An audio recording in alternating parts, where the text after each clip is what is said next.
Espresso is the fundamental ingredient to every coffee beverage we love, so it has to be good. With your Beanz subscription, you're getting incredible coffees with every delivery, and they need to be dialed in to get the best flavours possible. Hi, I'm from Proud Mary. We're a family-owned, quality-obsessed coffee company with roots in Australia and branches in the US. Since 2009, we've been on a mission to excite customers, share stories, and make a difference. Today we're going to dial in our Humbler on the Barista Touch.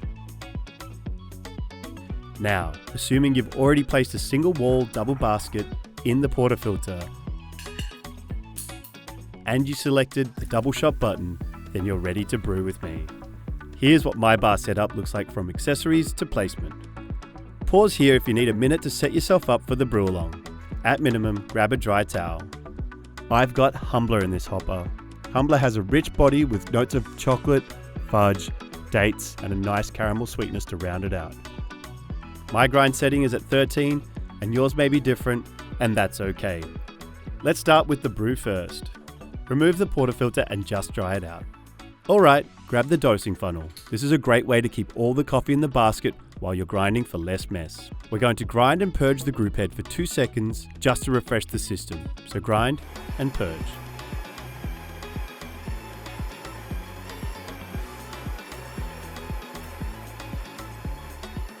My brew recipe is 18 grams of freshly ground coffee. We are going for 27 to 30 seconds of brew time, and that will yield 36 grams of espresso.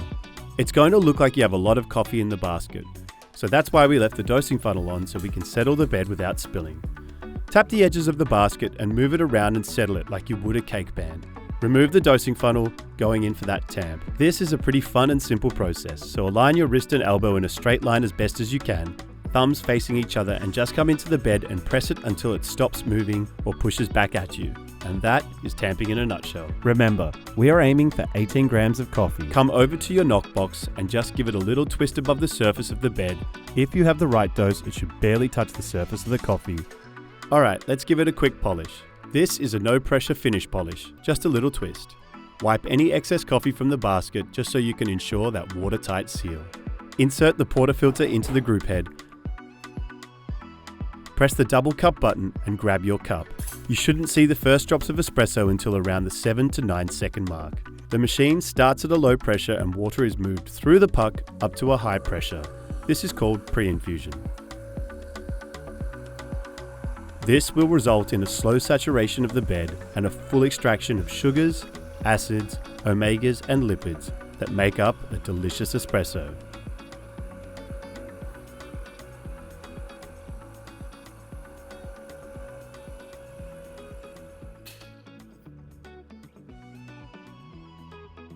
And there it is. That's the shot I was looking for. Okay, give it a little spin. Look at that crema, it's looking delicious. Humbler has a rich body with notes of chocolate fudge, dates, and a nice caramel sweetness to round it out. Did your shot look and taste like mine? The number one goal of adjusting the grind is to either slow down or speed up the flow of water running through the coffee bed. Don't be afraid of this step. We can always adjust it back. If the water flow is too fast, the coffee may taste sour. Adjust the grind a couple of notches finer to slow down the water through the bed. If the flow is too slow, the coffee could taste bitter or roasty. Adjust the grind a couple of notches coarser to speed up the flow of water through the coffee bed. Over time, all these steps will become second nature and you'll go from having good coffee sometimes to great coffee every time. Explore all our curated specialty coffees at beanz.com by Breville.